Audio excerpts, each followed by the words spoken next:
ណែសម្លាញ់ព្រានអ្នកមានការអ្វីទៅបាញ់ដំរីព្រោះក្តីតោមនោះឬព្រោះត្រូវការដោយទ្រព្យរបស់ឬកិច្ចទាំងអស់ព្រោះគេប្រើមកសម្លាញ់ព្រានអើយយើងមិនបន្ទុះត្រូវសបាញ់ធ្លុះក៏យើងមិនសោកអំពើអ្នកធ្វើជាកម្មទៀតថោកសូមអ្នកប្រាប់មកតើព្រោះហេតុអ្វី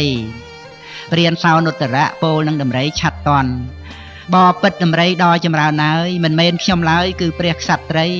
ស្រីស្រស់ស្រង្គានាដែនកាសីមានព្រះសវន័យដោយក្តីប្រាថ្នាព្រះនាងទេវីនាមសុផតទីដែលគេបូជាក្នុងរាជវង្សា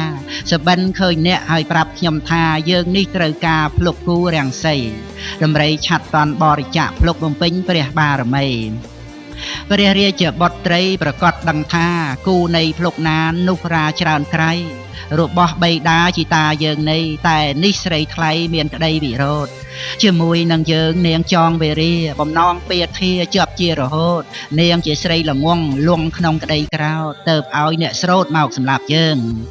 អ្នកលួបបាញ់យើងដំឡើងព្រួញពឹសបាញ់ត្រូវចំទឹះពឹសក្តៅដូចភ្លើងយើងអាចជន់អ្នកកំតិចនឹងជើងអ្នកជោក្រោកឡើងយើងមិនប្រហាអោសម្លាញ់ព្រានយើងទ្រាំនឹងទុកយើងឲ្យទៀនភ្លុកមុនខ្សែជីវ៉ាមិនមែនយើងស្អប់នៅភ្លុកនេះណាក៏មិនប្រាថ្នាទេវតាអិនព្រំតែយើងប្រាថ្នាសម្ពោធិញ្ញាណនាំសត្វកោតលៀននិព្វានសុខធំ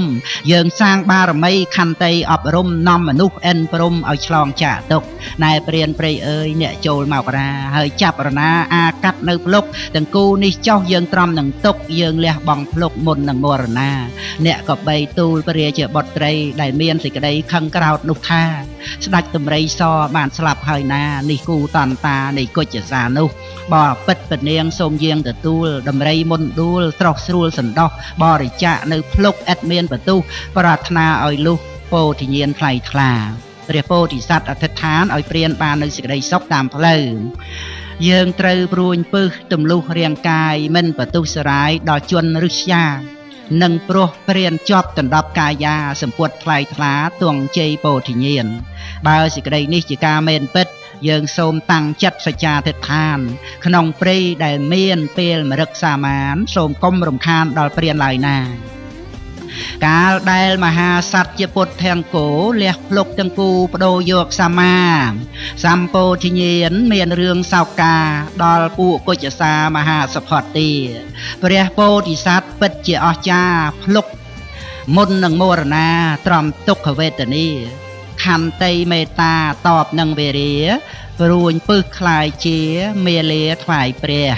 ជាប់ឆាត់តន់ជាដកសូមអនុមោទនា